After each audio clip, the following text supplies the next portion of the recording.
পুরো বিশ্বে ছোট থেকে বড় যে স্তরে আপনি উঠবেন দেখবেন রক্তপাত রক্তপাত রক্তপাত। নবীজি বলে গিয়েছিলেন শেষ জামানায় এই রক্তপাতটা প্রচুর বাড়বে, এত বাড়বে যে হত্যাকারী জানবে না কেন তাকে মারলাম, আর নিহত ব্যক্তিও বুঝবে না কেন আমি মরলাম। চিন্তা করতে পারেন, গাজার বাচ্চারা জানে না যে কেন তাকে মারা হলো, আর যারা মারছে ওরাও জানে না কি কারণে মারছে, কি অপরাধ ওঠে। ইয়েমেনের বাচ্চারা জানে না কেন বোমটা এসে পড়লো, আর যে ফেললো সেও জানে না কি জন্য ফেললাম। আপনারা রাস্তায় গন্ডগোল করতে যান অনেক সময়, যে বের হয় সেও জানে না কেন কিসের উদ্দেশ্যে লড়ছি, আর যে মারে সেও জানে না কি জন্য ভাইকে মারলাম। এটা কত হিজরি বলেন? 1444 হিজরি। এর আগে আরো 10 বছর যোগ করতে পারেন বা 13 বছর যোগ করতে পারেন, তাহলে 1444 আর 13 কত হয়? 54, 57 ধরা যায়। এই যে 1450 বছরের মতো, এটা হলো আমাদের এখন সময় চলছে। নবী সাল্লাল্লাহু আলাইহি ওয়াসাল্লাম নবী হওয়ার পরে 1450 বছর চলে গেছে। তো এই 1450 বছরের মধ্যে প্রথম 23 বছর আল্লাহ নবী সাল্লাল্লাহু আলাইহি ওয়াসাল্লাম নিজে ইসলাম প্রতিষ্ঠা করে চলে গেছেন। যার প্রথম 13 বছর মক্কায়, পরের 10 বছর মদিনায়। এই 23 বছর সময় নিয়ে তিনি পুরো জাজিরাতুল আরবে ইসলাম প্রতিষ্ঠা করে গেছেন। প্রতিষ্ঠা মানে কি? প্রতিষ্ঠা মানে হচ্ছে একটা সমাজের মানুষ 5 ওয়াক্ত নামাজ পড়ে, যাকাত দেয়, তারা সৎ কাজে আদেশ করে, অসৎ কাজে নিষেধ করে। একটা সমাজের মধ্যে আল্লাহ পাকের যে নাজিলকৃত বিধান ওই অনুযায়ী ফয়সালা করা হয়, এটা হলো ইসলাম প্রতিষ্ঠা করা। আমি এখন কি করছি? আমি ইসলামের দাওয়াত দিচ্ছি। এখন আমি কি করছি? দাওয়াত দিচ্ছি। মনে করেন যে আল্লাহ না করুক এখানে কেউ কাউকে ধর্ষণ করলো, নাউজুবিল্লাহ, বা কেউ মদপান করলো, বা কেউ মুরতাদ হয়ে গেল। মুরতাদ বোঝেন কি? ইসলাম ত্যাগ করে চলে যাও। হ্যাঁ, এরকম বড় বড় হুদুদের মতো পাপ কেউ করলো, আমি তাকে কোনো শাস্তি দিতে পারবো না। পারবো না। আর কোন কোন ক্ষেত্রে আমাদের প্রশাসন এবং বিচার বিভাগও তাকে সেই শাস্তি দিতে পারবে না যা কোরআনে আছে, হাদিসে আছে। আমি খুব নম্রভাবে, সরলভাবে সত্য কথাগুলো বলার চেষ্টা করছি। কোরআনে একজন ব্যক্তি যদি ব্যভিচার করে, ব্যভিচার বুঝি যেটা এখনকার ফ্যাশন হয়ে গেছে, ঠিক আছে না? 100 বেত্রাঘাত। কত বেত্রাঘাত? যদি অবিবাহিত হয়, যদি অবিবাহিত হয়। আর অবিবাহিতদের এই পরিসংখ্যান কত আল্লাহ ভালো জানে। আমরা দোয়া করি আল্লাহ পাকে সমস্ত পথভ্রষ্ট দিনী ভাই বোনকে আল্লাহর পথে ফিরে আসার তৌফিক দান। সূরা নূরের উপর আমল করার তৌফিক দান করুন। আল্লাহ পাক আমাকেও যেন তৌফিক দেন, আপনাদের সবাইকে তৌফিক দেন। আর যদি সেই ব্যক্তি বিবাহিত হয়, বিবাহিত হলে পাথর নিক্ষেপ করে রজম, অর্ধেক কোমর পর্যন্ত মাটিতে পুঁতে ফেলা, তারপরে পাথর নিক্ষেপ করে রজম করা। আমি এটার ওয়াজ আপনাকে করতে পারবো, এখন দাওয়াত দিতে পারবো যে দেখুন জেনা থেকে দূরে থাকুন, বা আমরা সবাই জেনা থেকে দূরে থাকি। যদি বিবাহিত হয়ে এই কাজ কেউ করেন তাহলে এই শাস্তি হবে, যদি অবিবাহিত হয়ে কেউ করেন তাহলে এই শাস্তি হবে।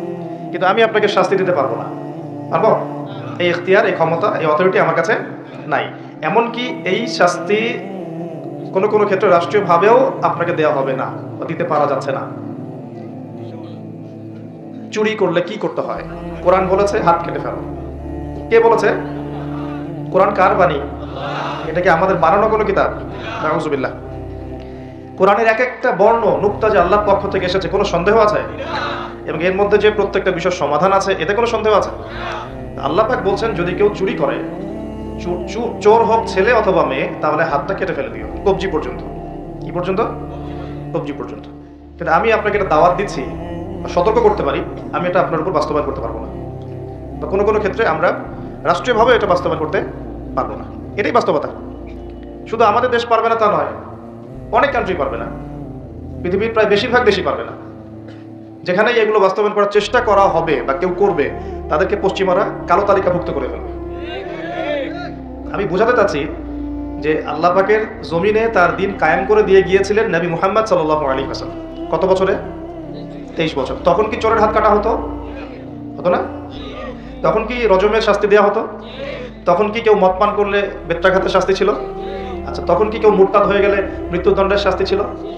তখন কেউ যদি ধর্ষণ করতো তাকে কি কতলের শাস্তি ছিল? হত্যার বদলে হত্যার শাস্তি ছিল? হাতের বদলে হাত, চোখের বদলে চোখ, কানের বদলে কান, দাঁতের বদলে দাঁত, এই শাস্তি ছিল? মানে নবী সাল্লাল্লাহু আলাইহি ওয়াসাল্লাম যেভাবে ইসলাম প্রতিষ্ঠা করে দিয়ে গিয়েছিলেন, তাতে ইসলামটা 100% আল্লাহর জমিনে প্রতিষ্ঠিত ছিল।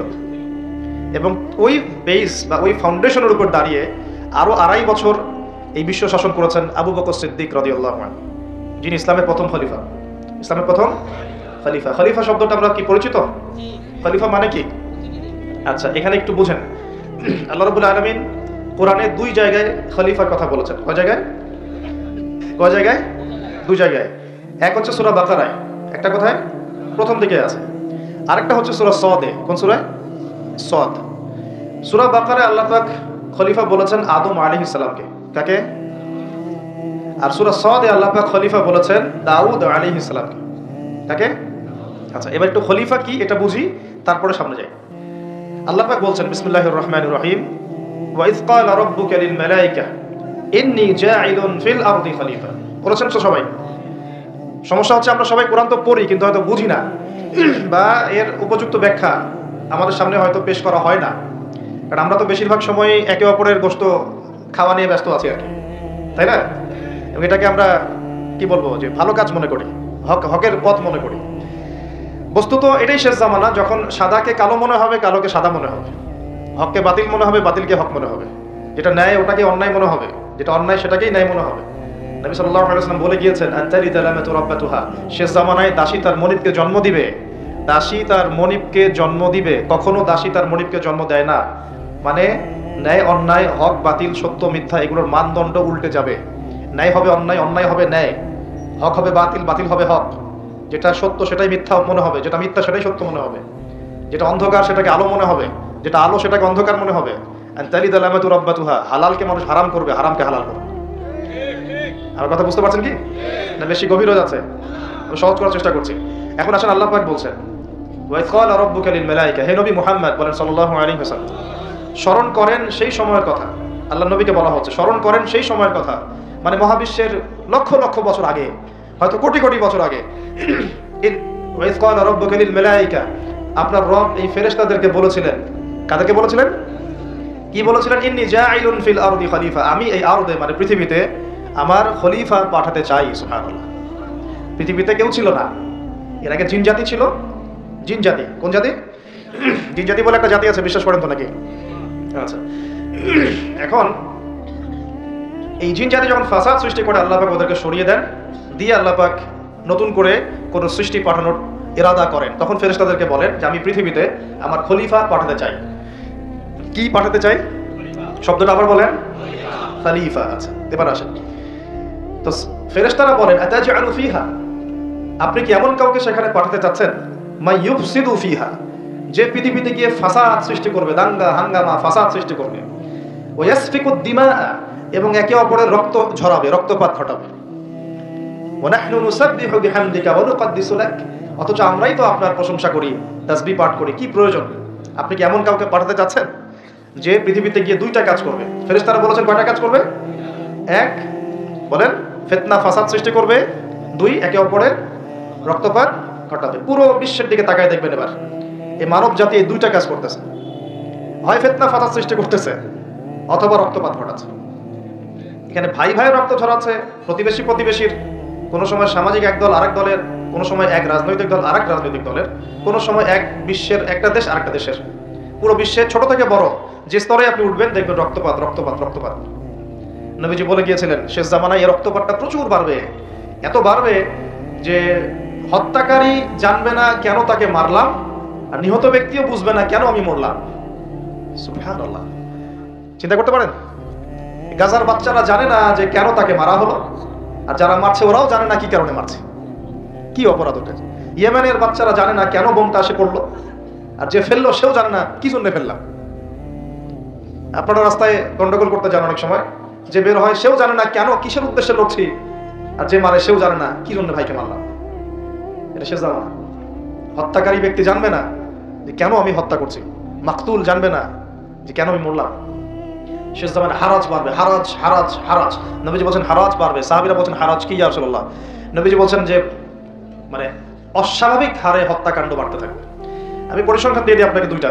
শুধু প্রথম বিশ্বযুদ্ধেই এই 4-5 বছরের মধ্যে প্রায় 1.5 থেকে 2 কোটি মানুষ মারা গেছে। কত কোটি? আর আরো বেশি, অনেকে বলেন 2.5 কোটি 3 কোটি, আমি একটা মিনিমাম রেঞ্জ বললাম। আর দ্বিতীয় বিশ্বযুদ্ধে মারা গেছে প্রায় 6 থেকে 7 কোটি। 6 থেকে 7 কোটি। শুধু আমেরিকার একটা পারমাণবিক বোমা যেটা জাপানে পড়েছে হিরোশিমায়, ওতেই লক্ষ লক্ষ লোক মারা গেছে। এখন পর্যন্ত ওদের যে বংশ পরম্পরা ওই যে পারমাণবিক বোমার যে প্রভাব এটা এখন পর্যন্ত আছে। নাগাসাকিতে যেটা পড়েছে দ্বিতীয় বোমা, ওটার নাম ছিল ফ্যাটম্যান, আর প্রথমটার নাম ছিল লিটল বয়। এগুলো অনেক আগের বোম। আর এখনকার পারমাণবিক বোমগুলো কত শক্তিশালী এটা বলার অপেক্ষা রাখে না, একটা পুরো দেশকে এক মুহূর্তে উড়াই দিতে পারে। বাংলাদেশের মতো একটা ছোট্ট দেশ, এরকম ছোট্ট একটা দেশকে একটা বোমা দিয়ে উড়িয়ে দেওয়া সম্ভব। ইংল্যান্ডের মতো একটা দেশকে একটা রাশিয়ান হাইপারসনিক ক্ষেপণাস্ত্র দিয়ে উড়িয়ে দেওয়া সম্ভব। আর এখনকার সমরবিদ্যা নিয়ে যারা ঘাটাঘাটি করেন তারা এটা আশঙ্কা করছেন যে প্রথম বিশ্বযুদ্ধের মতো, দ্বিতীয় বিশ্বযুদ্ধের মতো আরো একটা তৃতীয় বিশ্বযুদ্ধ হয়তোবা বিশ্ববাসী দেখতে যাচ্ছে, হয়তোবা। আল্লাহ ভালো জানেন, আমরা তো গ্যারান্টি দিয়ে বলতে পারবো না, কিন্তু পরিস্থিতি ওইরকমই মনে হচ্ছে। তবে এতটুকু জেনে রাখেন, হাদিসের মধ্যে মালহামা নামে একটা শব্দ আছে। কি শব্দ? নবীজি বলেছেন ইউফ্রেটিস নদী, মানে ফোরাত নদী। ইউফ্রেটিস কোন নদী? এই ফোরাত নদী অচিরেই তার ভূগর্ভস্থ সোনার পাহাড় বের করে দিবে। ফোরাত নদী অচিরেই তার সোনার পাহাড় বের করে দিবে, এবং ওই সোনাকে নিয়ে মারামারি করতে আসবে যে মানুষগুলো, তাদের মধ্যে প্রত্যেক 100 জনের মধ্যে 99 জন মানুষ মারা যাবে। আর একজন ব্যক্তি যে বেঁচে থাকবে সে ধারণা করবে আমি সেই ব্যক্তি যে সোনাটা পাবো। আর মুসলিমদেরকে নবীজি বলছেন, তোমরা যদি ওই সময় ওই জায়গায় থাকো, কোন মুসলমান যদি সেটা দেখে, তোমরা সেই সোনায় হাতও দিবে না। আরেকটা হাদিস এসেছে যে অচিরেই রোমকরা, পশ্চিমারা আরবদের সাথে চুক্তি ভঙ্গ করবে এবং 80টা পতাকা নিয়ে তাদের বিরুদ্ধে যুদ্ধে নেমে যাবে। কয়টা পতাকা? 80টা। এবং প্রত্যেক পতাকার নিচে থাকবে 12,000 করে সৈন্য। কত হাজার? একটা যুদ্ধে এত বেশি 99% মানুষ মারা যাওয়াটা স্বাভাবিক না, এটা অস্বাভাবিক। ঢাল তলোয়ার AK-47 যুদ্ধে এমনটা হবে না বা হয় না। হয়তো এমন কোনো অস্ত্র সেখানে প্রয়োগ করা হতে পারে, এটা আমাদের ধারণা, আল্লাহ ভালো জানেন, যেই অস্ত্রগুলো দিয়ে অল্প সময়ে বেশি বেশি মানুষ মেরে ফেলা সম্ভব। ঠিক যেমন এখনকার নিউক্লিয়ার ওয়েপন্স বা থার্মোনিউক্লিয়ার ওয়েপন্স হতে পারে, আল্লাহ ভালো জানেন। তো বিশ্ববাসী এরকম একটা মালহামা দেখার অপেক্ষায় আছে। এই মালহামার পরেই আসবেন ইমামুল মাহদি। ইমামুল মাহদির পরে আসবে ঈসা ইবনে মারিয়াম। ঈসা ইবনে মারিয়ামের পরে আসছে ইসলামিক খেলাফত। ওই খেলাফত থেকে খলিফা, এই শব্দটা নিয়ে কথা বলছি এখন। আমি আবু বকর সিদ্দিকে ছিলাম রাদিয়াল্লাহু আনহু। ফেরেশতারা বলছেন, আপনি কি এমন কাউকে পৃথিবীতে পাঠাতে চান গিয়ে রক্তপাত ঘটাবে অথবা ফাসাদ সৃষ্টি করবে? যেটা বললাম, এখনকার বিশ্বে দুটোই আমাদের কাজ। তো আল্লাহ পাক বলছেন, ইন্নী আ'লামু মা লা তা'লামুন, ইন্নী আ'লামু মা লা তা'লামুন। দেখো আমি যা জানি তোমরা সেটা জানো না। মানে আমার কিছু শুকরগুজার বান্দা থাকবে যারা এরকম ফিতনা ফাসাদ করবে না এবং রক্তপাত ঘটাবে না। তাদের জন্যই আমি প্রস্তুত করেছি জান্নাতুল ফিরদাউস। সুবহানাল্লাহ। তো এখন ফেরেশতাদের মতামত আপনারা শুনলেন, আল্লাহ পাকের কথাও শুনলেন। এখন আল্লাহ রাব্বুল আলামিন তার খলিফা হিসেবে সৃষ্টি করলেন তার নিজ হাতে আদম আলাইহিস সালামকে। সুবহানাল্লাহ। প্রথম মানবকে, তিনি নবীও হলেন, তিনি প্রথম মানব এবং তিনি খলিফা। এখন আদম আলাইহিস সালামকে তার স্ত্রী সহ জান্নাতে থাকতে দেওয়া হলো। এই ঘটনা আপনারা জানেন। ইবলিস এসে প্ররোচিত করলো। তার আগে ইবলিসকে বলা হয়েছিল সেজদা করো, সবাই সেজদা করলো, ইবলিস করলো না। মনে আছে? এটা তো আপনারা জানেন। ওইদিকে আমি আর ওই জন্য সময় নষ্ট করছি না। ইবলিস সেজদা না করে কাফের হয়ে গেল। আর আদম আলাইহিস সালাম এবং হাওয়া আলাইহিস সালামকে জান্নাতে থাকতে দেওয়া হলো। বলা হলো যে এখানে থাকো, কিন্তু ওয়ালা তাকরাবা হাদিহিশ শাজারা, এই গাছের কাছেও যাবে না। ইবলিস ফুসলিয়ে ফাসলিয়ে তাদেরকে গাছের কাছে নিয়ে গেল। যেভাবে আমাদেরকে ফুসলিয়ে পাপের দিকে নিয়ে আসে, ঠিক এভাবেই। ঠিক আছে? এখন আমাদের পিতামাতা একটা ভুল করে ফেললেন। মানুষ মাত্র কি হবে? আমাদের পিতামাতা ভুল করে ফেললেন। এটাই তো হাদিসের ব্যাখ্যা যে কুল্লু বনি আদম খাত্তা, প্রত্যেকটা বনু আদমেরই কি আছে? ভুল আছে। খায়রুল খাত্তাইন আত-তাওয়াবিন, যারা তওবা করে তারা হচ্ছে উত্তম ভুলকারী। তো আমাদের পিতা কিন্তু ভুলের উপর অটল থাকলেন না। ইবলিস যেমন তার মতে অটল থাকলো যে আমি সেজদা করি নাই, তো কি হয়েছে? খালাকতানি মিন নার ওয়া খালাকতাহু মিন তিন, আমাকে সৃষ্টি করেছেন আপনি আগুন দিয়ে, ওকে সৃষ্টি করেছেন মাটি দিয়ে। এটা ইবলিসের চরিত্র। যে ভুলের উপর অটল থাকে, সংশোধন করে না, সেই ইবলিসের অনুসারী। কথা বুঝতে পারছেন? ইবলিস কি এখানে সঠিক ছিল? নাউজুবিল্লাহ, কখনোই না। আল্লাহ পাক তাকে আদেশ করেছেন, আদম কিসের তৈরি সেটা তো দেখার দরকার নাই। আল্লাহ পাক আদেশ করেছেন, বাস তোমাকে সেজদা করতে হবে। এখন আমরা যেমন আল্লাহ পাকের আদেশের সামনে অনেক সময় এরকম দলিল উপস্থাপন করি, এটা কেন করব, এটা কেন করব, তাই না? পর্দা কেন করব, নামাজ কেন করব, যাকাত কেন দেওয়া লাগবে, এগুলি ইবলিসের চরিত্র। আর ইবলিস চ্যালেঞ্জ করলো আল্লাহকে। আল্লাহ পাক তাকে বের করে দিলেন, ফাখরুজ মিনহা ফাইন্নাকা রাজিম, এখান থেকে বের হও, তুমি অভিশপ্ত। ওয়া ইন্না আলাইকা লা'নাতা ইলা ইয়াউমিদ্দিন, কিয়ামত পর্যন্ত তোমার উপর লানত, অভিশাপ। ও আবার চালাক, সে বলল যে আমাকে কিয়ামত পর্যন্ত অবকাশ দিন, আনজিরনি ইলা ইয়াউমি ইউবআসুন, আমাকে কিয়ামত পর্যন্ত অবকাশ দিন। আল্লাহ পাক বলেন ইন্নাকা মিনাল মুনযারিন, যাও তুমি অবকাশ প্রাপ্তদের অন্তর্ভুক্ত একজন। ছেড়ে দিলাম তোমাকে, কিয়ামত পর্যন্ত হায়াত দেওয়া হবে। এবার সে বলছে ফাবিমা আগওয়াইতানি, হে আল্লাহ, যে আদমের জন্য আপনি আমাকে বের করে দিলেন, আমি চ্যালেঞ্জ করছি। এবার ইবলিসের চ্যালেঞ্জটা মাথায় লিখে রাখেন, মাথায় লিখে রাখেন। ইবলিস বলছে ফাবিমা আগওয়াইতানি লাআকউদান্না লাহুম সিরাতাকাল মুস্তাকিম, যার জন্য আপনি আমাকে এখান থেকে বের করে দিলেন, আমি তার সরল পথে ওত পেতে বসে থাকবো। কিভাবে বসে থাকবো? ওত পেতে। সুম্মা লাআতিয়ান্নাহুম মিন বাইনি আইদিহিম ওয়া মিন খালফিহিম ওয়া আন আইমানিহিম ওয়া আন শামাইলিহিম ওয়া লা তাজিদু আকসারাহুম শাকিরিন। আমি তাদের ডান দিক থেকে আসবো, বাম দিক থেকে আসবো, সামন থেকে আসবো, পিছন থেকে আসবো। আপনি বেশিরভাগ আদম সন্তানকে শুকরগুজার পাবেন না। কে বললো এটা? ইবলিসের এই কথা সত্য না মিথ্যা বলেন তো? এখন সত্য হয় নাই? কিভাবে সত্য সেটা আরেকটা হাদিস থেকে দেখেন দলিল। আমি আর গভীরে ঢুকে যাচ্ছি। কিয়ামতের মাঠে আদম আলাইহিস সালাম, এই আদম আলাইহিস সালামই যখন উঠবেন, আদম আলাইহিস সালামকে আল্লাহ পাক ডেকে বলবেন, তোমার সন্তানদের মধ্য থেকে জাহান্নামী জান্নাতি আলাদা করে দাও তো তুমি। তো আদম আলাইহিস সালাম বলবেন, ইয়া আল্লাহ, কতজন জান্নাতি, কতজন জাহান্নামী? আল্লাহ পাক বলবেন, প্রত্যেক হাজারে 999 জনকে জাহান্নামের জন্য আলাদা করে দাও। বলেন নাউজুবিল্লাহ। এই হাদিসটা শোনার পরে সাহাবায়ে কেরাম রাদিয়াল্লাহু আনহুম খুব বিচলিত হয়ে পড়লেন। তখন নবী সাল্লাল্লাহু আলাইহি ওয়াসাল্লাম আশ্বস্ত করলেন যে ওই যে 1% জান্নাতি দেখা যাচ্ছে, এগুলো উম্মতে মুহাম্মাদের মধ্যেই বেশি হবে ইনশাআল্লাহ। তবে কোন উম্মতে মুহাম্মাদি যে নামাজ পড়ে না, রোজা রাখে না, যাকাত দেয় না, শরীয়তের বিধিবিধানের কোনো পরোয়া করে না, কোরআনটা পর্যন্ত তেলাওয়াত করতে চাচ্ছে না, সেই উম্মতে মুহাম্মাদি কথা বলা হচ্ছে কি? নাকি যারা নিজেদের জান, মাল, সময়, শ্রম সবকিছু ঢেলে দিয়ে দিনের জন্য নিজেকে নিবেদিত প্রাণ করে, কাদের কথা বলা হচ্ছে? এটা আপনারা নিজেরাই বোঝেন, এটা তো আমার বোঝানোর দরকার নাই। এখন বুঝেন তাহলে পার্সেন্টেজটা কত হবে। তো ইবলিসের কথা তাহলে সত্য হলো। ইবলিস কি বললো? বলে তাজিদু আকসারাহুম শাকিরিন, বেশিরভাগকে আপনি শুকরগুজার পাবেন না। আল্লাহ পাক নিজেও এই কথা বলেছেন সূরা সদের মধ্যেই, ওয়া কালিলুম মিন ইবাদিয়াশ শাকুর, আমার শুকরগুজার বান্দা খুব কম হবে। অন্য একটা জায়গাতেও আছে। এখন আল্লাহ রাব্বুল আলামিন আদম আলাইহিস সালাম আর হাওয়া আলাইহিস সালামকে জান্নাতে রাখলেন। তারা যে ফল খেয়ে ভুল করে ফেললেন, আল্লাহ পাক তখন তাদেরকে সাথে সাথেই বের করে দেন নাই, সাথে সাথে বের করে দেন নাই, বরং ফাতালাক্কা আদামু মির রাব্বিহি কালিমাত, আদম আলাইহিস সালাম আল্লাহর কাছ থেকে কিছু কালিমা বা বাক্য শিখে নিলেন। সুবহানাল্লাহ। ওই কালিমা, ওই বাক্য দিয়ে আদম আলাইহিস সালাম কি করলেন? তওবা করলেন। আবার বলছি, ফাতালাক্কা আদামু মির রাব্বিহি কালিমাত, আদম আলাইহিস সালাম তার রবের কাছ থেকে কিছু কালিমা শিখে নিলেন। ফাতাবা আলাইহি, ওই কালিমা দিয়ে আল্লাহ রাব্বুল আলামিনের কাছে তিনি তওবা করলেন। ইন্নাহু হুয়াত তাওয়াবুর রহিম, এবং আল্লাহ পাক তওবা কবুল করে তাকে মাফ করে দিলেন। ওই বাক্যটা কি ছিল সেটা একটু শুনি। ওই বাক্যটা ছিল রব্বানা, আমার সাথে বলেন, রব্বানা যালামনা আনফুসানা ওয়া ইন লাম তাগফির লানা ওয়া তারহামনা লানাকুনান্না মিনাল খাসিরিন। মানে অর্থ হচ্ছে, হে আমাদের রব, রব্বানা যালামনা আনফুসানা, আমরা নিজেদের নফসের উপর জুলুম করেছি, ওয়া ইন লাম তাগফির লানা, আপনি যদি আমাদেরকে মাফ না করেন, ওয়া তারহামনা, আমাদের উপর রহম না করেন, লানাকুনান্না মিনাল খাসিরিন, আমরা অবশ্যই ক্ষতিগ্রস্তদের অন্তর্ভুক্ত হয়ে যাব। এই কালিমা শিখলেন কে? আদম আলাইহিস সালাম তার রবের কাছ থেকে। এই কালিমা, এই দোয়া দিয়ে তিনি তওবা করলেন, আল্লাহ রাব্বুল আলামিন তাকে মাফ করে দিলেন। তবে তিনি বলে দিলেন আর জান্নাতে থাকা হচ্ছে না। কুল নাহবিতু মিনহা জামিআ, আল্লাহ বলেন তোমরা এখন সবাই পৃথিবীতে নেমে যাও। ফাইম্মা ইয়াতিয়ান্নাকুম মিন্নি হুদান, নেমে যাও পৃথিবীতে, কিন্তু জেনে রেখো পৃথিবীতে আমার পক্ষ থেকে তোমাদের কাছে হেদায়েত যাবে। কি যাবে? হেদায়েত মানে আসমানি কিতাব, নবী রাসূল, আসমানি কিতাব, নবী রাসূল, এগুলো আসবে তোমাদের কাছে। ফামান তাবিআ হুদায়া, যে আমার এই হেদায়েতের অনুসরণ করবে, ফালা খাউফুন আলাইহিম ওয়া লা হুম ইয়াহজানুন, তাদের কোনো ভয় নাই, কোনো দুশ্চিন্তা নাই। যে জান্নাত থেকে গিয়েছো ওই জান্নাতে ফিরে আসবে ইনশাআল্লাহ। এটা একটা কথা। আর ওয়াল্লাযীনা কাফারু ওয়া কাযযাবু বিআয়াতিনা, কিন্তু যারাই আমার ওই হেদায়েতকে মিথ্যা প্রতিপন্ন করবে, অস্বীকার করবে, কুফরি করবে, ঠিক আছে, উলাইকা আসহাবুন নার, এরা হবে জাহান্নামের অধিবাসী, হুম ফিহা খালিদুন, এখানে তারা চিরস্থায়ী হবে। বক্তব্য একদম সহজ সরল পরিষ্কার না? দুনিয়াতে যাচ্ছ যাও, এটা চিরস্থায়ী নয়।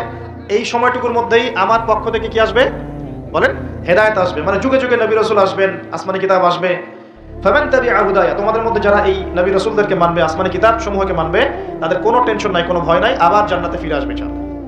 আর যারা নবী রাসূলকে মানবে না, আসমানি কিতাবের পরোয়া করবে না, নিজের প্রবৃত্তির দাসত্ব করবে, উলাইকা আসহাবুন নার, তারা জাহান্নামে যাবে, সেখানে চিরস্থায়ী হবে।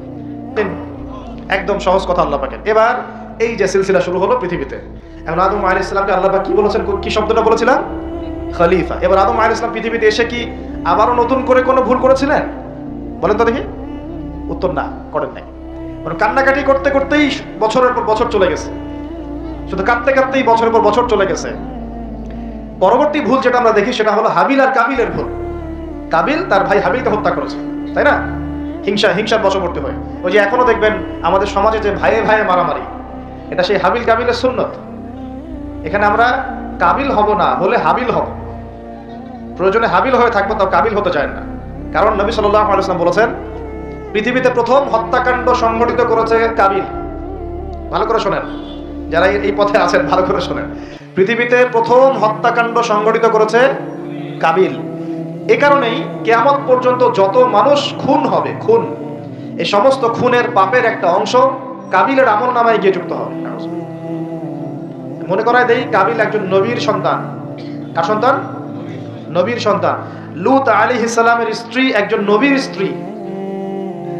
নূহ আলাইহিস সালামের স্ত্রী একজন নবীর স্ত্রী। আবু লাহাব সর্বকালের সর্বশ্রেষ্ঠ মানব মুহাম্মদ সাল্লাল্লাহু আলাইহি ওয়াসাল্লামের চাচা। আবার ফিরাউনের ওই স্ত্রী, তার নাম, দাসীর নাম কি? আসিয়া। তাহলে আমাদের বংশ, আমাদের রং, আমাদের জাতীয়তা, আমাদের অর্থ সম্পদ, আমাদের টাকা পয়সা, আমাদের স্ট্যাটাস, আমাদের ভাষা, আমাদের এই গোত্র বিভাজন, এগুলো আমাদেরকে আল্লাহ পাকের আযাব থেকে বাঁচাতে পারবে না, যদি না আমরা আল্লাহ পাকের হুকুম আহকাম মেনে চলি। একজন নবীর ছেলে কোথায় যাচ্ছে? একজন নবীর স্ত্রী কোথায় যাচ্ছে? লূত আলাইহিস সালামের স্ত্রী কোথায় যাচ্ছে? আবু জাহেল কি আল্লাহ নবী সাল্লাল্লাহু আলাইহি ওয়াসাল্লামের চাচা ছিল না? আবু লাহাব কি চাচা ছিল না? তাহলে কিসের অহংকার, কিসের অহংকার, কিসের ফুটানি, কিসের গর্ব? শুধু তাকওয়াই পারবে আমাদেরকে সেভ করতে, আর কিছু না। অনেক গভীর হয়ে যাবে, বের হয়ে আসেন। আদম আলাইহিস সালাম তার জীবদ্দশায় আল্লাহ পাকের জমিনে যতদিন থেকেছেন, তিনি কি আল্লাহর বিধান মেনেছেন না শয়তানের বিধান মেনেছেন? তার উপরে আল্লাহ পাক কিছু নাজিল করেন নাই? সহিফা নাজিল করেছেন, অবশ্যই করেছেন না? এমনকি কিভাবে কাপড় পরিধান করতে হবে, কিভাবে চাষবাস করতে হবে, কিভাবে এই পৃথিবীতে বেঁচে থাকতে হবে, এগুলো আল্লাহ রাব্বুল আলামিন জিবরাইল আলাইহিস সালামের মারফতে শিখিয়েছেন। মানুষ কাপড় পরা জানতো না, কে শিখিয়েছেন? আল্লাহ পাক। আল্লাহ পাক পোশাক নাজিল করেছেন। শুরুতে মানুষ গাছের ছালপাতা পরে থাকতো না, এগুলো মিথ্যা কথা। আল্লাহ রাব্বুল আলামিন আসমান থেকে পোশাক নাজিল করেছেন প্রথম। জিবরাইল আলাইহিস সালাম শিখিয়েছেন কিভাবে সুতা বুনতে হয়, কিভাবে জমি চাষ করতে হয়, কোন কোন গাছ উপকারী, কোন কোন গাছ উপকারী নয়, কোনটা আমরা খেতে পারবো, কোনটা খেতে পারবো না, কোন প্রাণী আমাদের জন্য খাওয়া ভালো হবে, কোনটা খাওয়া ঠিক হবে না। আল্লাহ পাক ওহীর মাধ্যমে জানিয়েছেন। এগুলো আমরা জানতাম না, এগুলো আমরা জানতাম। এমনকি কোন গাছে ঔষধি গুণাগুণ আছে, এটা আদম আলাইহিস সালামকে কে জানিয়েছে? আল্লাহ পাক তার ওহীর মাধ্যমে জানিয়েছেন। এই যে আমরা এখন সভ্যতা নিয়ে এত কথা বলি, সত্যি কথা হচ্ছে সভ্যতা শুরু হয়েছে নবীদের হাতে, আর সভ্যতা প্রসারিত হয়েছে নবীদের হাতে, আর সভ্যতা শেষও হবে একজন নবীর হাতে। সেই নবীর নাম কি? ঈসা আলাইহিস সালাম। Very good. সেই নবীর নাম কিন্তু ঈসা ইবনে মারইয়াম। তার হাতে সভ্যতা শেষ হবে। ওইটা লাস্ট একটা সভ্যতা পৃথিবী দেখবে অচিরেই সামনে। এখন আসেন, আদম আলাইহিস সালাম ছিলেন আল্লাহ পাকের খলিফা, এবং তিনি পৃথিবীতে তার আল্লাহ পাকের বিধান দিয়ে নিজে চলেছেন, পরিবারকে চালিয়েছেন, ওই সময় সমাজকে চালিয়েছেন, এবং ওই সময় পৃথিবীটাকে তিনি আল্লাহ পাকের বিধান দিয়ে পরিচালিত করেছেন, অন্য কারো বিধান দিয়ে নয়, মন গড়া বিধান দিয়ে তো মোটেই নয়, এবং নিজের রচনাকৃত বিধান দিয়ে তো মোটেই নয়, নিজের প্রবৃত্তিগত অনুসরণ দিয়ে মোটেই নয়, বরং আল্লাহ পাকের পক্ষ থেকে যা এসেছে সেইটা তিনি ফলো করেছেন। এই অনুসরণটাকে নূহ আলাইহিস সালাম করেন নাই? ইব্রাহিম আলাইহিস সালাম করেন নাই? মুসা আলাইহিস সালাম করেন নাই? ঈসা আলাইহিস সালাম করেন নাই? দাউদ আলাইহিস সালাম করেন নাই?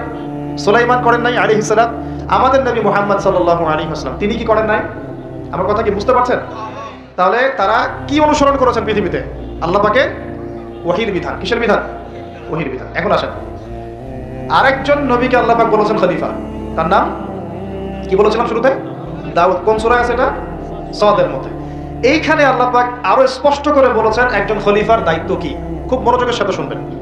আল্লাহ পাক বলছেন যে ইয়া দাউদ, হে দাউদ, ইন্না জাআলনাকা খলিফাতান ফিল আরদ, আমি আল্লাহ তোমাকে পৃথিবীতে আমার খলিফা করেছি। সুবহানাল্লাহ। হে দাউদ, আমি তোমাকে পৃথিবীতে আমার খলিফা করেছি। এখান থেকে বলতে গিয়ে আপনাকে বলছিলাম যে দাউদ আলাইহিস সালাম এই জেরুজালেম থেকে 40 বছর বিশ্ব শাসন করেছিলেন। কত বছর? দাউদ আলাইহিস সালাম এই জেরুজালেম থেকে, যেখানে এই লড়াইগুলো হচ্ছে এখন, এখান থেকে তিনি 40 বছর বিশ্ব শাসন করেছেন। এবং তারপরে তার সন্তান সুলাইমান আলাইহিস সালাম আরো 40 বছর তার বাবার চেয়েও দাপটের সাথে এই বিশ্ব শাসন করেছেন। এবং তারা ছিলেন তখন মুসলিম। তারা ছিলেন তখন কি? মুসলিম। কিন্তু এখন যে ইসরায়েলকে আপনারা দেখছেন, তারা ওই শাসনটাকে ফিরিয়ে আনার চেষ্টা করছে, কিন্তু ভুল একটা পথে। ভুল পথটা কোথায়? তারা মনে করে তাদের একজন মাসিহ আসা এখনো বাকি আছে, এবং তারা মাসিহুদ দাজ্জালকেই তাদের মাসিহ মনে করে। আল্লাহ পাক তাদের মাসিহ পাঠিয়েছিলেন, সেই মাসিহের নাম হচ্ছে ঈসা আলাইহিস সালাম, কিন্তু তারা নিজেরা তাদের মাসিহকে চিনতে ভুল করে হত্যার চেষ্টা করেছিল। তারা নবীদেরকে হত্যা করা জাতি, এমনকি তারা আমাদের নবী মুহাম্মদ সাল্লাল্লাহু আলাইহি ওয়াসাল্লামকেও হত্যার চেষ্টা করেছে একাধিকবার। তো তারা মাসিহ ঈসা আলাইহিস সালামকে হত্যার চেষ্টা করেছিল, আল্লাহ পাক তাকে উঠিয়ে নিয়েছেন, এবং তাদেরকে পরীক্ষা ফেলে আল্লাহ পাক মাসিহুদ দাজ্জালকেই তাদের কাছে মাসিহ মনে করিয়ে দিয়েছেন। এখন তারা দাজ্জালের জন্য তাদের প্ল্যাটফর্মটা রেডি করছে। এই কারণেই এই সংঘাতগুলো আপনারা দেখছেন। দাজ্জালের কনসেপ্টটা না বুঝতে পারলে এখনকার জিওপলিটিক্সটা বুঝতে পারবেন না। ইউনাইটেড নেশনস আপনাদেরকে জিওপলিটিক্স বোঝাতে পারবে না। জিওপলিটিক্সটা বুঝতে হলে দাজ্জালের কনসেপ্ট লাগবে। তাদের ধারণা তাদের মাসিহ আসলে পরে তারা ওই ফিলিস্তিন থেকেই, জেরুজালেম থেকেই আবার বিশ্ব শাসন করবে, এটা ওরা ধারণা করে। এই ধারণায় তারা বিগত 100 বছর থেকে কাজ করে যাচ্ছে। কত বছর থেকে? এবং কাজ করতে করতে করতে করতে এখন দেখেন কি অবস্থা। প্রায় বেশিরভাগ জায়গায় তারা দখল করে ফেলেছে। তারা রাজনীতি নিয়ন্ত্রণ করে ফেলেছে, তারা রাষ্ট্র গঠন করে ফেলেছে, তারা রাজধানী পর্যন্ত ঘোষণা করেছে, তারা অর্থনীতি নিয়ন্ত্রণ করে ফেলেছে, তারা ব্যাংকিং ব্যবস্থা নিয়ন্ত্রণ করে ফেলেছে, ব্যবসা বাণিজ্যের বড় বড় সেক্টর নিয়ন্ত্রণ করে ফেলেছে, প্রযুক্তিগুলো নিয়ন্ত্রণ করে ফেলেছে, অস্ত্রশস্ত্রগুলো মজুত করে ফেলেছে। এখন তারা যা ইচ্ছা তাই করতে পারে। এই কাজগুলো তারা কেন করছে এটা আপনারা বুঝতে পারছেন না। কেন তারা হাসপাতালে বোম মারবে? কেন শিশুদেরকে হত্যা করবে? কেন নিরীহ ফিলিস্তিনিদেরকে এখান থেকে উৎখাত করবে? কেন? আপনার তো একটা কুকুরের গায়ে লাথি মারতেও মায়া লাগে, মায়া লাগে না? কিন্তু কিভাবে নির্দয়ভাবে এই কাজগুলো তারা 100 বছর থেকে করতে পারছে? কারণ তারা মনে করে তারা সঠিক কাজ করছে।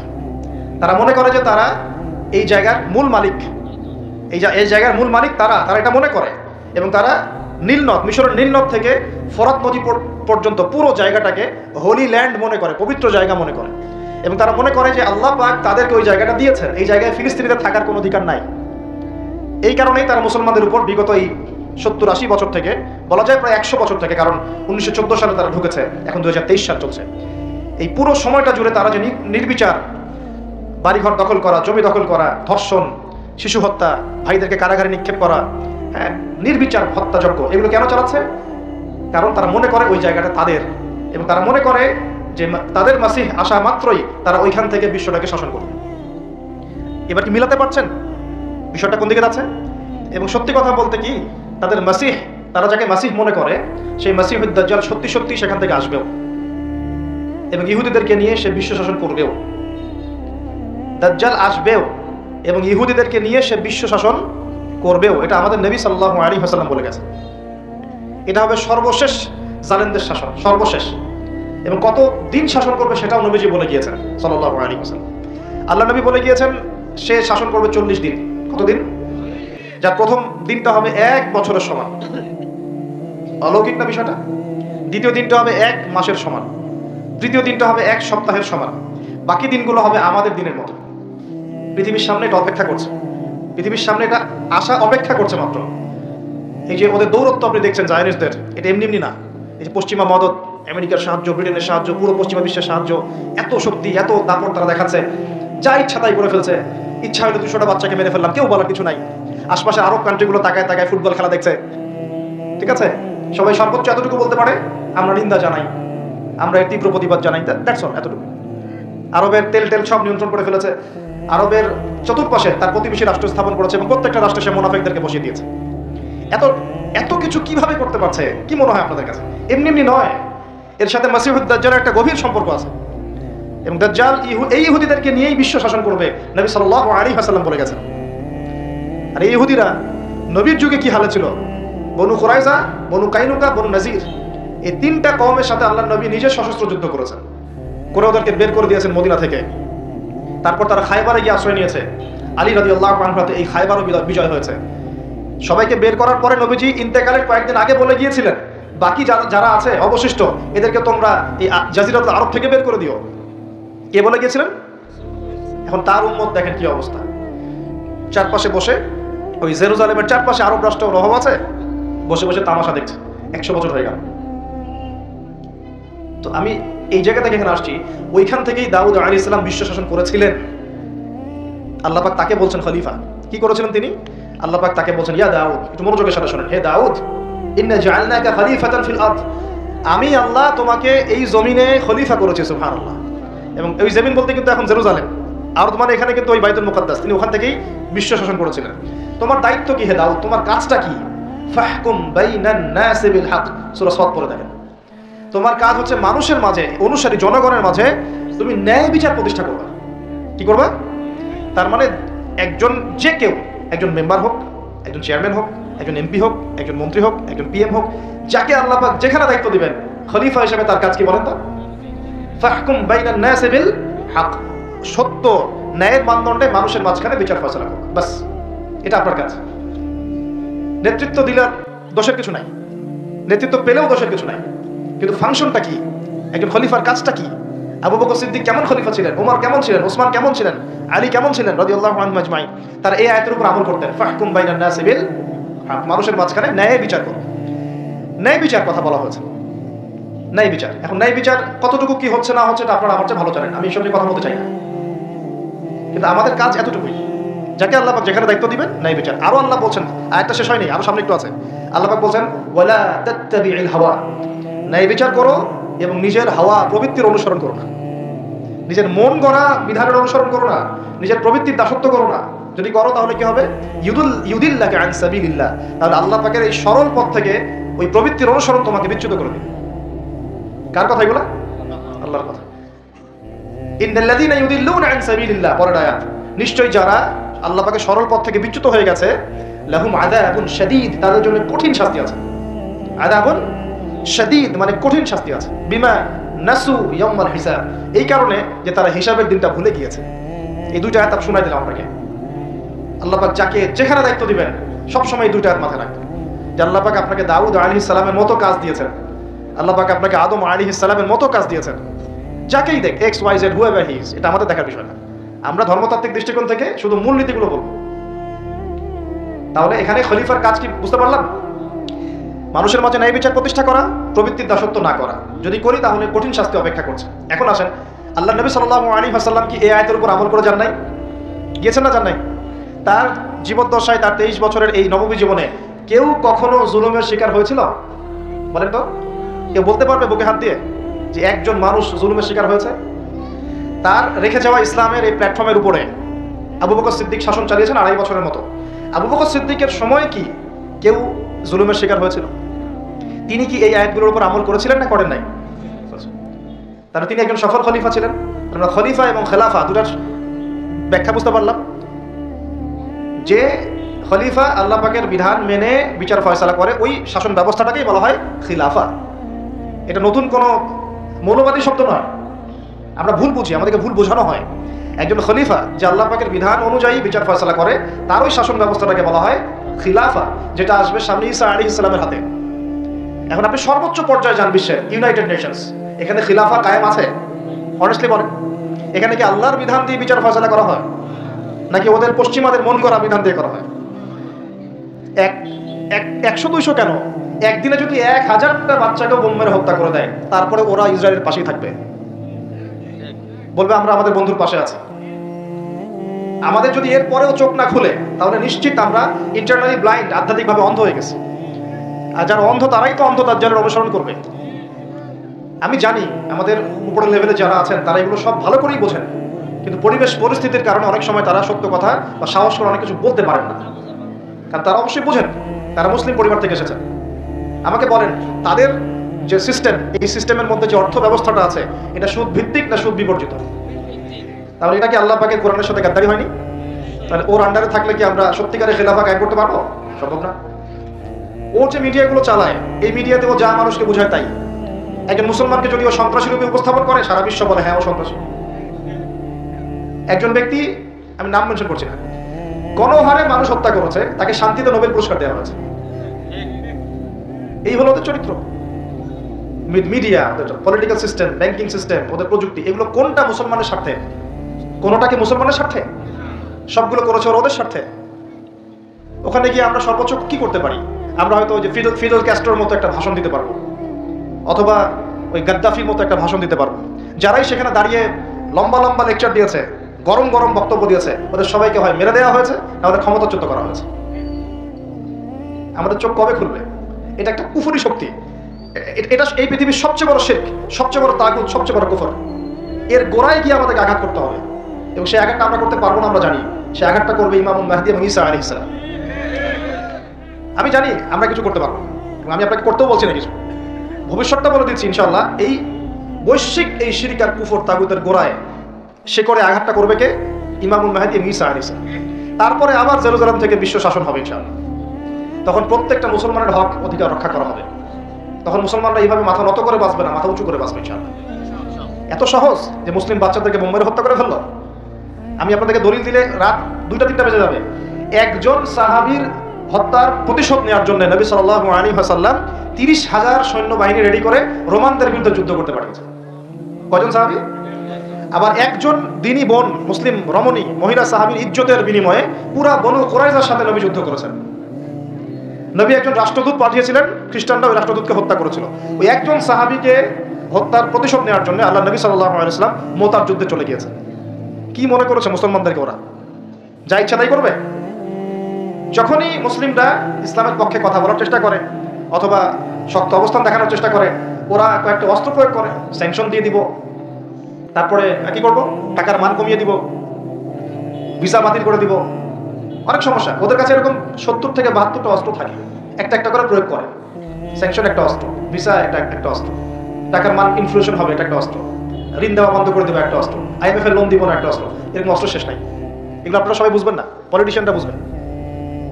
এই শক্তিটা, এই পুরো পশ্চিমাদের এই পুরো শক্তিটা, আমি বলছি না তাদের মধ্যে ভালো মানুষ না, এটা বলছি না, এটা যারা নিয়ন্ত্রণ করে তাদের নাম জায়নিস্ট। তারা কারা? এই জায়নিস্টরা কখনোই মুসলমানদের সাথে কাজ করবে না। কোশ্চিন কালেও তারা এই মুসলিম বাচ্চাদের রক্তের বদলা নিবে না। কোশ্চিন কালেও তারা আমাদের এই ভাই বোনদের জীবনের মূল্য দিতে পারবে না। তারা আমাদের পক্ষে অবস্থান নিবে না। হাজার হাজার মুসলিমকে মেরে ফেলার পরেও তারা ওদেরই পক্ষে অবস্থান নিবে। এমনকি যেগুলো নিয়ে কথা পর্যন্ত বলবে তাকেও গুপ্ত হত্যা করে হত্যা করতে পারে। দ্য সিক্রেটস অফ জায়নিজম বইটা পড়ে দেখেন, হেনরি ফোর্ডের লেখা। উনি নিজেও ওদের একজন ছিলেন, বের হয়ে এসেছেন, পরে সৎপথে এসে বইটা লিখেছেন। বইটা পড়ে দেখেন, পড়াশোনা করেন। আমাদেরকে চোখ কান খোলা রেখে চলতে হবে। আমি এই মূল জায়গা থেকে আস্তে আস্তে শেষের দিকে আসতেছি, একটু মনোযোগ ধরে রাখেন। এটা হলো খেলাফা এবং খলিফার ফাংশন। এখন আবু বকর সিদ্দিক কি এটা আমল করে দেখেন নাই? উমর ইবনে খাত্তাব তার 10 বছরের শাসন, কত বছর?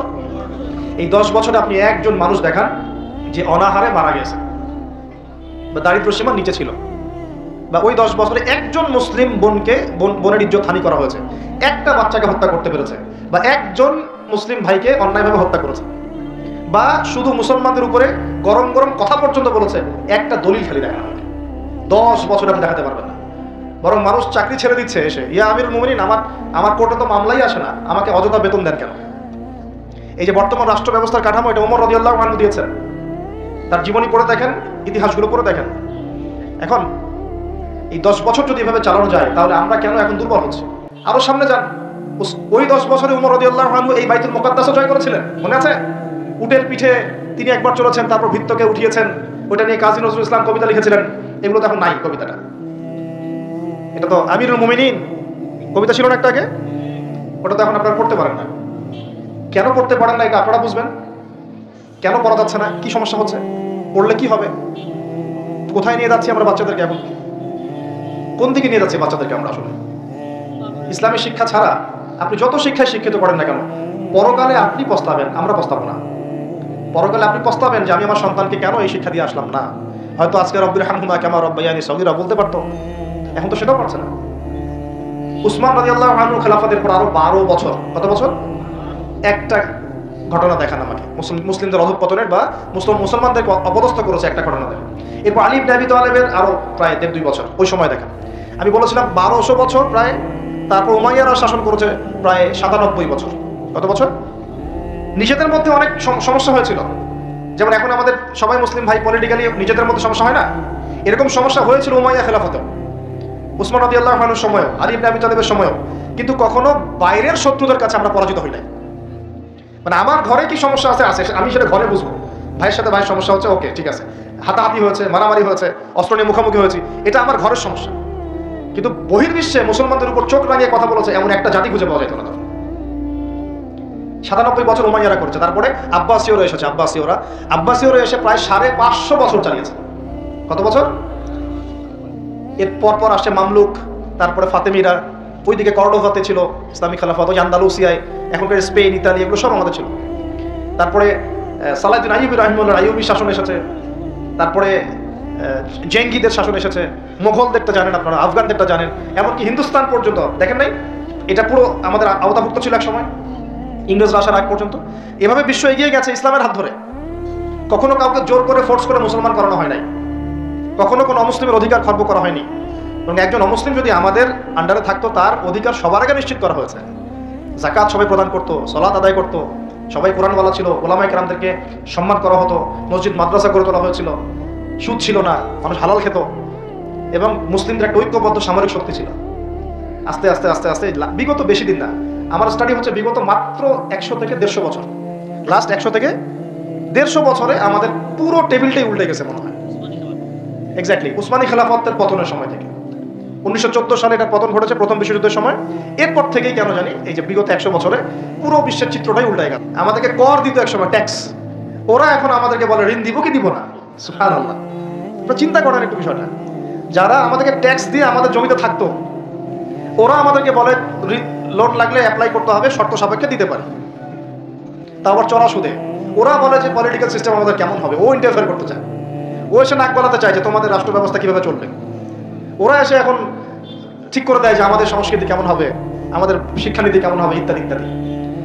যে জেরুজালেমে ঢোকার আগে ওদেরকে 10 বার চেকিং করতে হতো, ওখানে আমরা ত্রাণ পাঠাতে পারছি না, ওখানে আমরা মুসলমানরাই আমাদের ভাইকে ত্রাণ পাঠাতে পারছি না। নির্বিচারে মানুষ মারছে, কিন্তু আমরা গিয়ে প্রতিহত করতে পারছি না, আমরা ফোর্স পাঠাতে পারছি না। আপনি বিশ্বাস করেন বাংলাদেশে যারা উপর থেকে নিচু লেভেলে যে সেক্টরে মানুষ আছেন, এদের মধ্যে বহু ইমানদার মানুষ আছে, বহু ইমানদার মানুষ আছে। পলিটিশিয়ানদের মধ্যে, র্যাবে, বিজিবিতে, আর্মিতে, আনসারে, প্রত্যেকটা জায়গায় এমন বহু মানুষ আছে যাদেরকে যদি আপনি পাঠাতেন যে যাও ওই জালেমদের বিরুদ্ধে অস্ত্র ধরো, দেখতে ওরা বুক পেতে শহীদ হয়ে যেত। আর বহু মানুষ আমাদের দেশে আছে, ইমান আমরা লালন করি বলেই তো কথাগুলো বের হচ্ছে। আমাদের জায়গা, আমাদের জমি, আমাদের ভাই, আমাদের বোন, আমাদের বাচ্চাকে মেরে শেষ করে ফেললো, আমরা সামান্য প্রতিবাদটুকু করতে পারছি না। প্রতিবাদ করার প্ল্যাটফর্মটা কোথায়? জাতিসংঘে যেতে হবে। জাতিসংঘে গিয়ে প্রতিবাদ করে লাভটা কি হবে? ও বলবে যে আমি তার পাশে আছি, সবশেষে ও 2-3টা মিত্র বানায় নিবে। বাংলাদেশের মতো ছোট একটা দেশ যে পরিমাণ সাহস দেখিয়েছে, ওখানে আরবের বড় বড় মুসলিম রাষ্ট্রগুলো সেই সাহস দেখাতে পারে না। কিসের ওয়াইসি নাটক, সার্কাস মনে হয় এগুলাকে। 110-20 জন বসবে, খ্যাপসা খাবে, খ্যাপসা আর ওই যে কি ফাহাম, এগুলো খাবে বসে বসে, কোকা-কোলা পান করবে, কোকা-কোলা, স্প্রাইট। শেষমেশ সবাই মিলে একটা সিদ্ধান্তে আসলো যে নিন্দা জানানো দরকার, নিন্দা জানাই। কেন নিন্দা জানাই? আরবের জনগণ তো খেপে যাবে, জনগণ তো ইমানদার, জনগণ বলবে যে আপনারা কিছু করেন না কেন, ওদেরকে দেখানোর জন্য মিটিংটা আয়োজন করবো। আজ পর্যন্ত কি পদক্ষেপটা নিয়েছে? 15,000 মানুষের জীবনের মূল্য কি এই 1500 টাকার ত্রাণে চলে যাবে? এত ত্রাণ দিলেই হয়ে যাবে? কেউ কেউ তো বর্ডার পর্যন্ত বন্ধ করে রেখে দিচ্ছে যে এখানে আসতেও দিব না। এই হিস্ট্রি একদিন 2 দিনের না, আমি এক মিনিটে বলতে পারবো না। আপনারা ডক্টর রাগিব সারজানি এবং ডক্টর আলী মোহাম্মদ সাল্লাভি তাদের ইতিহাসের বইগুলো পড়েন, ফিলিস্তিন নিয়ে বহু কিতাব আছে। এটা বিশাল ইতিহাস। এটা এখন অক্টোবর মাসের ঘটনা না, এটা অক্টোবর মাসের 6 তারিখে নতুন করে শুরু হয়েছে মাত্র। এটা প্রায় 97 বছর থেকে চলছে। কখনো এই রমজানে, কখনো সেই রমজানে, কখনো এই ইস্যু নিয়ে, কখনো সেই ইস্যু নিয়ে, কখনো নিজেরাই এটাকে সৃষ্টি করে, করতে করতে আস্তে আস্তে আস্তে 76 ভাগ জায়গা ওরা এখন দখল করে ফেলছে। আর আমি বললাম এদের সাথে দাজ্জালের মারাত্মক সম্পর্ক আছে, সামনে বুঝতে পারবেন। তো এটা একদিন 2 দিনের ইতিহাস নয়। আর এই প্রতিহতটা মানুষ আজকে নতুন করে করছে এমন নয়, প্রতিহত করেছে অনেকেই, অনেক সংগঠন এখানে প্রতিহত করে করে করে করে চলে গেছে। এখন না হয় আপনি হামাসকে দেখতে পাচ্ছেন, আগে তো সে ছিল না, ইন্তেফাদার আগে তো সে ছিলই না। নতুন করে তাকে প্রথম শুরু করেছিল ইখওয়ানুল মুসলিমিন। তার আগেও ওই যে কাসসাম ব্রিগেড, আপনার নাম শুনেছেন, ইজউদ্দিন কাসসাম, উনি প্রথম শুরু করেছিলেন 1935 সালের দিকে। ইতিহাসগুলো পড়তে থাকেন এবং কিভাবে তার আস্তে আস্তে এই জায়গায় ঘাঁটি গেড়েছে। আর এখন তার কত শক্তিশালী আমাদের কল্পনার বাইরে। আমরা আমাদের আল্লাহ রাব্বুল আলামিনের কাছে দোয়ার চ্যানেল খোলা আছে, আমরা আমাদের মন থেকে দোয়া করবো ইনশাআল্লাহ। বলতে পারলে বলবো, লিখতে পারলে লিখবো, পণ্য বয়কট করতে পারলে করব, আমরা কূটনৈতিক সম্পর্ক ছিন্ন করতে পারলে করব, আমাদের পক্ষে যা করা সম্ভব তাই করবো ইনশাআল্লাহ। কারণ আমাদের তো হাত বাঁধা। দেখেন, আপনি চিন্তা করেন, চারপাশে আরব রাষ্ট্রগুলো তামাশা দেখছে, মাঝখানে মাত্র 27 একর বর্গ কিলোমিটার জায়গা, 27 একর জায়গা আর কি, এটার মধ্যে বোম্বিং হচ্ছে। সবাই মানে 22 লক্ষ মানুষকে একটা জায়গায় নিয়ে এসে বোম মেরে হত্যা করা। মানে ভাবটা এরকম যে ধরেন বাইতুল মোকাররমে সব মুসলমানকে ঢুকিয়ে বিষ প্রয়োগ করে হত্যা করা, যেমন এরকম আর কি, স্প্রে মেরে হত্যা করার মতো। অল্প একটু জায়গা, এর মধ্যে 22 লাখ মানুষকে ঢুকিয়ে দিয়ে বোম মেরে হত্যা করা হচ্ছে। এর চেয়ে বড় জুলুম পৃথিবী আর কোথাও দেখে নাই। ওই জায়গাটাকে আল্লাহ পাক বরকতময় বলেছেন, ওই জায়গাটাকেই আল্লাহ পাক বরকতময় বলেছেন। কেন? ওই জায়গা থেকে আল্লাহ পাক বেশি বেশি শহীদ কবুল করছেন, সুবহানাল্লাহ। এটাও বোঝেন, ওই জায়গা থেকে বেশি বেশি শহীদ আল্লাহর কাছে যাচ্ছে এবং তারা জীবিত, তারা জান্নাতে আছেন এখন ইনশাআল্লাহ। তবে শেষ করে দিয়ে একটা হাদিস দিয়ে, নবী সাল্লাল্লাহু আলাইহি ওয়াসাল্লাম এই জায়গা সম্পর্কে বলেছেন, শেষ জামানায় লা তাযালু তাইফাতুন মিন উম্মতি যাহিরিন আলাল হক লা ইয়াদুররুহুম মান খাযিলাহুম। আল্লাহ নবী সাল্লাল্লাহু আলাইহি ওয়াসাল্লাম বলেছেন, আমার উম্মতের একটা দল, সবাই না, একটা দল চিরদিন হকের উপর থাকবে, তারা যুদ্ধ করতে থাকবে, বিরোধিতাকারীরা তাদের কোনো ক্ষতি করতে পারবে না দুর্ভিক্ষ ছাড়া। কি ছাড়া? এই যে এখন বুঝতে পারছেন, দুর্ভিক্ষ ছাড়া, পানি নাই, খাবার নাই। বিরোধিতাকারীরা ওদের কোনো ক্ষতি করতে পারবে না দুর্ভিক্ষ ছাড়া। এবং তার সাহাবীরা জিজ্ঞাসা করছেন, ইয়া রাসূলুল্লাহ, তারা কোন এলাকায় যুদ্ধটা করবে? নবীজি বলছেন যে বাইতুল মুকাদ্দাস ওয়া মা হাওলাহা, বাইতুল মুকাদ্দাস এবং তার চারপাশে। আরেকটা জায়গা আসছে যে ফিল দিমাশক, মানে যে সিরিয়ার দামেস্ক এবং তার চারপাশে। নবীজি বলছেন সর্বশেষ এই দলটা দাজ্জালের সাথে যুদ্ধ করবে। তো এই দিকে পৃথিবী যাবে। এখন আমরা আজকে সংক্ষিপ্ত আলোচনায় এতটুকু বোঝানোর চেষ্টা করলাম। দেখুন, আমরা পৃথিবীতে এমনি এমনি আসি নাই, আল্লাহ পাকের খলিফা হয়ে এসেছে। আল্লাহ পাকের খলিফার কাজ নিজে আল্লাহ পাকের বিধান মেনে চলা, তারপরে সবার আগে আমার পরিবারকে মানানোর চেষ্টা করানো। যদি পরিবার মানে আলহামদুলিল্লাহ, যদি না মানে দাওয়াত দেয় আমার কাজ এতটুকু পর্যন্ত। আর যদি আমার সন্তান হয় তাহলে তাকে আমি ফোর্স করতে পারি, চাপ দিতে পারি, কিন্তু আমি আমার পিতাকে তো চাপ দিতে পারবো না, আমার মাকে আমি চাপ দিতে পারবো না, দাওয়াত দিতে পারবো। আমার স্ত্রী সন্তানদেরকে আমি চাপ দিতে পারবো। তো খলিফা নিজেও হবো, নিজের পরিবারের মধ্যেও সেই খলিফার সুন্নতগুলো থাকবে। তারপরে আমি আমার সাধ্যমতো সমাজে এটার প্রচার প্রসার ঘটাবো। আল্লাহ পাক যদি কবুল করেন বড় পরিসরেও খিলাফা কায়েম হবে ইনশাআল্লাহ। আর আল্লাহ পাক যাকে যেখানে দায়িত্ব দিবেন তার মনে রাখা উচিত হবে তিনি হচ্ছেন এই পৃথিবীতে আদম আলাইহিস সালামের সন্তান। তিনি এই পৃথিবীতে ওই দাউদ আলাইহিস সালামের রোল প্লে করছেন। এরপরে তার সাধ্য অনুযায়ী সে ইসলাম কেন্দ্রিক সমাজ গঠনের চেষ্টা করবে। যদি না পারে বা প্রতিবন্ধকতা থাকে, ওজোর আপত্তি আল্লাহর কাছে পেশ করবে। আর যদি একেবারেই অস্বীকার করে, কুফরি করে, তাহলে তার শাস্তি আল্লাহ পাক তাকে দিবেন। আর সর্বশেষ কথা হলো, এই খিলাফার বদৌলতেই 4 খলিফার যুগ থেকে, এই যে আমি আপনাকে 1914 সাল পর্যন্ত দেখালাম, এই মুসলিম বিশ্ব দাপটের সাথে মাথা উঁচু করে বেঁচেছিল। আর বিগত 100 বছরে যখন এগুলো আস্তে আস্তে উঠে গেছে, ড্যামলিশ হয়েছে, তখন আস্তে আস্তে পুরো টেবিলটাই উঠে গেছে। এবং সত্যি কথা বলতে পুরো ওয়ার্ল্ডের যত বড় বড় অস্ত্রশস্ত্র সেগুলো ওদের হাতে। ওটার দাপট আপনাকে ভয় দেখায়, ওটা সবচেয়ে বড় পাওয়ার। তারপরে প্রযুক্তিগুলো ওর হাতে, মিডিয়াগুলো ওর হাতে, ওদের হাতে, অর্থনৈতিক সিস্টেম, সুদভিত্তিক ব্যাংকিং সিস্টেম ওদের হাতে, যতগুলো নাম বলে না, federal reserve, IMF, world bank, সব ওদের। তো এখন এই অবস্থাতে বিশ্বটা চলছে, এটা কি চিরস্থায়ী হবে? উত্তর হচ্ছে না, এটা চিরস্থায়ী হবে না। আজকে হোক আর কালকে হোক আর 100 বছর পরেই হোক, এটা চিরস্থায়ী হচ্ছে না ইনশাআল্লাহ। কখন চিরস্থায়ী হবে না? যখন একটা প্রজন্ম গড়ে উঠবে, যেই প্রজন্ম তাদের মুসলিম বীর সেনাদের ইতিহাস জানে, শেকড় চিনে, যেই প্রজন্ম 5 ওয়াক্ত নামাজি, মাশাআল্লাহ, তাহাজ্জুদ গোজার, হালাল খায়, যে পরিবার, যারা আদর্শ পরিবার গড়ার চেষ্টা করে, যারা সৎ কাজে আদেশ করে, অসৎ কাজে নিষেধ করে, যারা ইউনাইটেড, ঐক্যবদ্ধ, বিভক্ত না, যারা আল্লাহর বিধানের সামনে মাথা পেতে দেয়, অন্য কোনো তাগুতি বিধান তারা মেনে চলে না, যারা ইসলামটাকে আবারও বিশ্ব বিজয়ী করার ফিকির করে, চিন্তা করে, ওইভাবে কাজ করে, ইনশাআল্লাহ ওইরকম প্রজন্ম যখন আসবে তখন বিজয় দেখতে পারবো ইনশাআল্লাহ। তবে আমার মনে হয় না যে এখন সেই প্রজন্ম আছে বা চলছে, আমার মনে হয় না। কারণ এখন আমরা বেশিরভাগ ক্ষেত্রেই দুনিয়া নিয়ে ব্যস্ত হয়ে গেছি। আমরা অনেকেই নামাজ ছেড়ে দিয়েছি। কোরআন তো মাশাআল্লাহ আমরা বললাম প্রথমে যে অনেকেই পড়তে জানি না, সুন্নাহ মাফিক জীবনযাপন করছি না। পরিবার তো আসলে কি বলবো, নিজের বলতে নিজেরই খারাপ লাগে।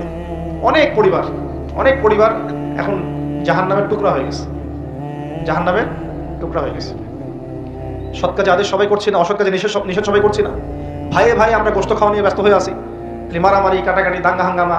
এমনকি দাড়ি টুপিওয়ালা মানুষরাও এখন একে অপরের গোশত খাচ্ছে বসে বসে। অনেকেই কে কার ভুল ধরতে পারবে, কে কাকে অপদস্থ করতে পারবে, কে কাকে জাতির সামনে ছোট করতে পারে, মানে এগুলোই মনে হচ্ছে আমাদের কাজ। অথচ আমরা মূল লক্ষ্য থেকে কোথায় সরে গেলাম, মূল লক্ষ্যটা থেকে কত দূরে সরে গেলাম। আল্লাহ পাক আমাদেরকে সেই মূল বিষয়গুলো বোঝার তৌফিক দান করুন। ঘরের পাশে আগুন লাগলে কি ভাই আপনি এখানে ভাইয়ে তর্ক করবেন? আগুন আগে নিয়ে ভাবুন। পুরো বিশ্বে আগুন জ্বলে গেছে, আগুন জ্বলছে পুরো বিশ্বে। তারা অঘোষিত ক্রুসেড রচনা করেছে, অঘোষিত, ঘোষণা দিয়ে রচনা করে নেই, ভিতরে অঘোষিত ক্রুসেড রচনা করেছে। ওরা একটা জিনিসই চিনে যে লা ইলাহা ইল্লাল্লাহ কালিমা কে পড়ে ওকেই ধরতে হবে। ওদের চিন্তা এরকম। সবার না, আমি বলছি ওদের মধ্যে সবাই খারাপ তা বলছি না, কিন্তু জায়নিস্টদের কথা বলছি। আপনাকে দেখবেন আপনি আপনি শিয়া না সুন্নি, আপনি আহলে হাদিস না হানাফি, আপনি শাফিঈ না হাম্বলি, আপনি বাংলাদেশি না পাকিস্তানি, এগুলো কিছু দেখতে আসবে না। ওরা শুধু চিনে একটা কালিমা লা ইলাহা ইল্লাল্লাহ মুহাম্মাদুর রাসূলুল্লাহ। যারাই পড়ছে এদেরকে ধরো, টার্গেট করো। তারা মুসলিম এবং ইসলামকে মিটিয়ে ফেলতে চায়। আল্লাহ পাক কোরআনে এটা বলেছেন, ইউরিদুনা লিইউতফিউ নূরাল্লাহি বিআফওয়াহিহিম। তারা আল্লাহ পাকের এই নূর মানে কোরআন হাদিস ইসলাম এটাকে মুখের ফুৎকারে নিভিয়ে ফেলতে চায়। আল্লাহ বলেন আল্লাহু ইউতিম্মু নূরাহু, কিন্তু আল্লাহ পাক তার নূরকে প্রজ্বলিত করবেন। ওয়ালাউ কারিহাল কাফিরুন, যদিও এই কাফেররা এটা পছন্দ করে না। মানে এটা প্রজ্বলিত করার দায়িত্ব আল্লাহ পাকই নিয়েছেন। কখন হবে? 2-3টা আয়াত বলে শেষ করে দেই খালি। আল্লাহ পাক বলেছেন ইন তানসুরুল্লাহ ইয়ানসুরুকুম, তোমরা যদি আল্লাহকে সাহায্য করো, মানে তোমরা যদি আল্লাহর দ্বীনকে সাহায্য করো, তাহলেই আল্লাহ তোমাদেরকে সাহায্য করবে। এমনি এমনি সাহায্য নামবে না। এই যুগটা আবরাহার যুগ না, যে আবরাহা হস্তি বাহিনী নিয়ে হেঁটে যাবে আর আসমান থেকে পাখি আসবে ঝাঁকে ঝাঁকে, আবাবিল তৈরন আবাবিল নেমে আসবে, এটা সেই যুগ না। এখানে আপনাকে আপনার রিজিকের ফয়সালা যেমন নিজেকে করতে হয়, কাজ করতে হয় না, আকাশ থেকে মান্না সালওয়া পড়ে, রিজিক আল্লাহ দেন, কাজ আমাকে করতে হয়। ঠিক একইভাবে দিন প্রতিষ্ঠার ক্ষেত্রে ওইভাবেই কাজ না করলে আল্লাহ রাব্বুল আলামিন আসমান থেকে বিজয় দিবেন না। ইন তানসুরুল্লাহ ইয়ানসুরকুম, তোমরা যদি আল্লাহকে সাহায্য করো তবেই আল্লাহ তোমাদেরকে সাহায্য করবেন। ওয়া ইউসাব্বিত আকদামাকুম, তোমাদের পা আল্লাহ পাক সুদৃঢ় করে দিবেন ইনশাআল্লাহ। সুবহানাল্লাহ। আরো বলেছেন আল্লাহ পাক ইন্নাল্লাহা লা ইউগাইয়িরু মা বিকওমিন, আল্লাহ পাক কোনো কওমের অবস্থা ততক্ষণ পরিবর্তন করেন না।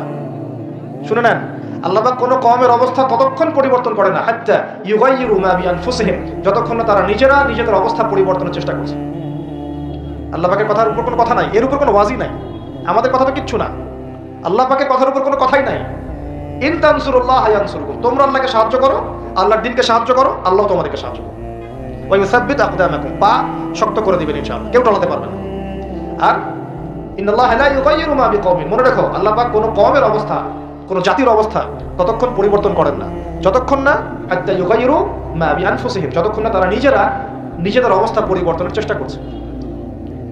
আর সর্বশেষ কথা আল্লাহ পাক বলেন ওয়া ইন তাতাওয়াল্লাউ, যদি তোমরা মুখ ফিরায় চলে যাও, তোমরা যদি মুখ ফিরিয়ে উল্টা দিকে চলা শুরু করো, যেমনটা আমরা করছি আর কি এখন, তাহলে আল্লাহ কি করবেন? আল্লাহ বলেন ইয়াস্তাবদিল কওমান গায়রাকুম, আল্লাহ তোমাদের সবাইকে সরিয়ে দিবেন। বলেন নাউযুবিল্লাহ। ইয়াস্তাবদিল কওমান গায়রাকুম, আল্লাহ পাক তোমাদের সবাইকে সরিয়ে দিয়ে নতুন কওম নিয়ে আসবেন। সুম্মা লা ইয়াকুনু আমসালাকুম, তারা তোমাদের মতো হবে না, তারা তোমাদের মতো অপদার্থ হবে না। কিভাবে সরাতে পারেন? এক মহামারীতে সরাতে পারেন, পারেন না? এক ভূমিকম্পে সরাতে পারেন। 5-6 মাত্র ভূমিকম্প হলেই শেষ, ঢাকা শেষ, একদম 60% মানুষ দেখবেন ডেড। নাউযুবিল্লাহ। তাহলে কিসের বড়াই, কিসের? আল্লাহ পাকের কোরআনের আয়াতগুলো থেকে আমরা শিক্ষা নিব না? ওয়া ইন তাতাওয়াল্লা ইয়াস্তাবদিল কওমান গায়রাকুম সুম্মা লা ইয়াকুনু আমসালাকুম। সর্বশেষ আল্লাহ পাক বলেন ইয়া আইয়ুহাল্লাযীনা আমানু, হে মুমিনগণ, ইসবিরু, তোমরা সবর করো। ইসবিরু ওয়া সাবিরু ওয়া রাবিতু, তোমরা সবর করো, সবরের প্রতিযোগিতা করো এবং তাকওয়া অবলম্বন করো এবং তোমাদের আখের গোছাও, তোমরা প্রস্তুতি নাও, তোমরা এসব বিজয়ের প্রস্তুতি নাও। লাআল্লাকুম তুফলিহুন, যাতে করে তোমরা সফল হতে পারো। আল্লাহ পাক আমাদের সবাইকে আলোচনা বোঝার তৌফিক দান করুন। আল্লাহ পাক আমাদের সবাইকে তার জমিনে তার খলিফা হওয়ার তৌফিক দান করুন। সেই সোনালী যুগের ইসলাম আবার ফিরিয়ে আনার তৌফিক দান করুন। আল্লাহ পাক ইসলামটাকে আমাদের কাছে বোঝার তৌফিক দান করুন। যারা ইসলামের বিকৃত ব্যাখ্যা করে, এইসব ব্যাখ্যা থেকে আল্লাহ পাক আমাদেরকে হেফাজত করুন। আল্লাহ পাক ইসলামের নামে সব ধরনের উগ্রপন্থা থেকে আমাদেরকে হেফাজত করুন। একই সাথে ইসলামের নামে সব ধরনের শিথিলতা থেকে আল্লাহ পাক আমাদেরকে হেফাজত করুন। আল্লাহ পাক আমাদেরকে মধ্যমপন্থী জাতি বানায় দেন, আপোষের সমস্ত দ্বন্দ্ব আল্লাহ মিটায় দেন এবং আমাদের যুব সমাজকে কোরআনওয়ালা বানায় দেন, সুন্নাহওয়ালা বানায় দেন। আমাদের পরিবারগুলোকে আল্লাহ পাক জান্নাতের টুকরা বানায় দেন। আল্লাহ পাক আমাদের সন্তানদেরকে মানুষ করার তৌফিক দান করেন। আসন্ন সেই বিজয়ে আল্লাহ পাক আমাদেরকে অংশ নেওয়ার তৌফিক দান করেন। দ্বীনের জন্য জানমাল ব্যয় করে, জানমাল সময় শ্রম যা আছে আল্লাহর জন্য ঢেলে দেওয়ার তৌফিক দান করেন।